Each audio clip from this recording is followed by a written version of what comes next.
Bienvenue donc dans ce nouveau projet. Il s'agit donc d'un projet AWS intitulé Refactoring with AWS. Donc c'est réarchitecture ou refactoring avec AWS. Notre application vProfile, qui est une application donc multi-tiers web, nous allons donc réarchitecturer les services avec AWS Cloud. L'architecture to boost agility or improve business continuity, nous allons voir tout ça dans les détails. Mais dans notre projet précédent, nous avions déployé la pile d'applications vProfile sur une machine locale avec l'outil d'automatisation qu'on appelle Vagrant, ainsi que sur le cloud avec la stratégie Lift and Shift. Donc, grâce à cette dernière expérience, nous maîtrisons donc désormais l'hébergement donc de notre stack d'applications web sur AWS, en utilisant bien sûr la stratégie Lift and Shift.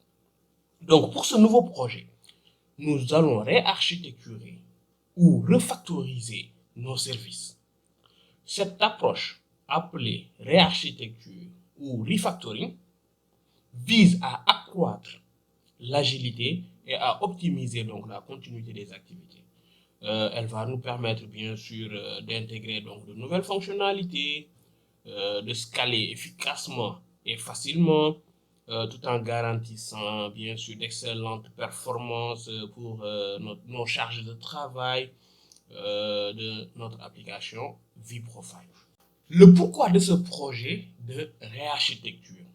Le pourquoi de ce projet repose sur une conviction profonde que nous avons. Nous croyons que les entreprises modernes ne devraient pas être entravées par des infrastructures qui sont rigides, comment dirais-je, et des opérations manuelles chronophages, mais plutôt libérées pour innover et accroître donc sans limite. La mission donc de ce projet est de démontrer comment réarchitecturer une application donc comme vProfile sur AWS avec ce qu'on appelle Platform as a Service, PaaS, and Software as a Service, ce qui transformera donc radicalement donc la gestion IT, en passant bien sûr d'une surcharge opérationnelle épuisante avec des équipes multiples pour la virtualisation, les ops, la surveillance, l'administration système à une équipe beaucoup plus fluide, une scalabilité automatique et une continuité d'affaires inébranlable, sans investissements initiaux massifs ni processus manuel complexe. Cette présentation donc existe pour inspirer et guider vers une adoption cloud intelligente, où l'infrastructure as a code et les services gérés comme Elastic Beanstalk, RDS, Relational Database Services, CloudFront deviennent des alliés pour optimiser donc les performances et réduire les coûts via le modèle qu'on appelle Pay as you go. On paye seulement ce qu'on a utilisé. Donc, nos clients chez Digitata IT, notamment notre pôle Automation, ou DSD IT, où je suis en freelance, devraient s'en préoccuper parce que cela reflète leur réalité quotidienne, c'est-à-dire des projets IT qui luttent avec l'uptime, la scalabilité et les dépendances récurrentes. Et que ce pourquoi leurs offrent donc une voie concrète pour automatiser, flexibiliser et booster leur compétitivité en alignant donc la technologie sur la croissance business plutôt que sur des contraintes techniques. C'est notre conviction que chaque entreprise mérite cette liberté pour prospérer dans un monde digital en évolution rapide. Le scénario dans ce projet est le suivant.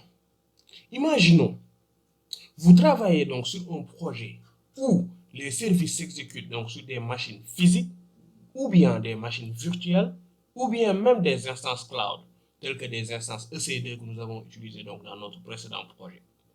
Votre application maintenant repose sur une variété de services pour gérer donc sa charge de travail, incluant donc des bases de données, des serveurs d'application, des serveurs web, ainsi que des serveurs de réseau comme DNS, DHCP, et bien d'autres. Pour orchestrer tout cela maintenant, il est nécessaire donc de mobiliser plusieurs équipes qui sont spécialisées dans leur domaine.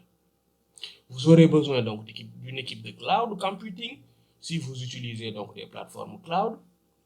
Vous aurez besoin d'une équipe de virtualisation donc pour gérer les environnements qui sont virtualisés dans vos propres centres de données. Vous aurez besoin d'une équipe d'opération de centres de données, c'est-à-dire ceux qui gèrent les données. Vous aurez besoin d'une équipe de surveillance, mais aussi vous aurez besoin d'une équipe d'administrateurs système ou d'autres encore, bien sûr. Tout en collaborant pour assurer donc la gestion efficace de ces charges de travail applicatif. Cependant, tout ça, ça pose un problème. Il existe donc une surcharge opérationnelle significative avec l'ensemble de ces équipes à gérer. Vos équipes donc rencontrent des difficultés pour garantir la disponibilité continue et répondre aux besoins réguliers de mise à l'échelle. Si vous exploitez donc vos propres centres de données locales, cela implique forcément des investissements initiaux importants, ainsi que des coûts opérationnels qui sont récurrents. De plus, les processus ou les process, bien sûr les processus je préfère, restent majoritairement manuels et s'avèrent très complexes à automatiser, notamment dans un environnement de virtualisation. Toutes ces tâches donc deviennent chronophages et coûteuses. C'est ça le problème. Face à ça, quelle solution maintenant? Nous pouvons tirer parti donc d'une plateforme cloud. Mais au lieu de nous reposer uniquement sur l'infrastructure en tant que service, nous privilégions principalement des services PaaS, c'est-à-dire plateforme en tant que service. Et bien sûr, SaaS, c'est-à-dire Software as a Service. Sur AWS, cela signifie que nous éviterons les instances traditionnelles pour opter plutôt sur des services qui sont gérés automatiquement donc par le cloud. Cela nous permet donc de coder notre infrastructure grâce à l'approche infrastructure as a code. Les services SaaS, quant à eux, se distinguent donc par leur facilité de gestion, leur flexibilité, mais aussi leur élasticité naturelle. La mise à l'échelle donc sera largement prise en charge par le fournisseur cloud et nous allons bénéficier donc du modèle Pay as you go, comme je l'ai expliqué tantôt. Ce qui va nous offrir donc une tarification à l'utilisation seulement. De plus, l'automatisation abondante rendue possible par cette approche simplifie donc la gestion de l'infrastructure. Donc, réarchitecturer notre application donc nous procure ainsi une infrastructure facile à administrer, des performances qui seront optimales et une scalabilité pratique et réduit la nécessité donc des grandes équipes de gestion. Nous allons examiner donc tout ça, mais commençons d'abord par les services.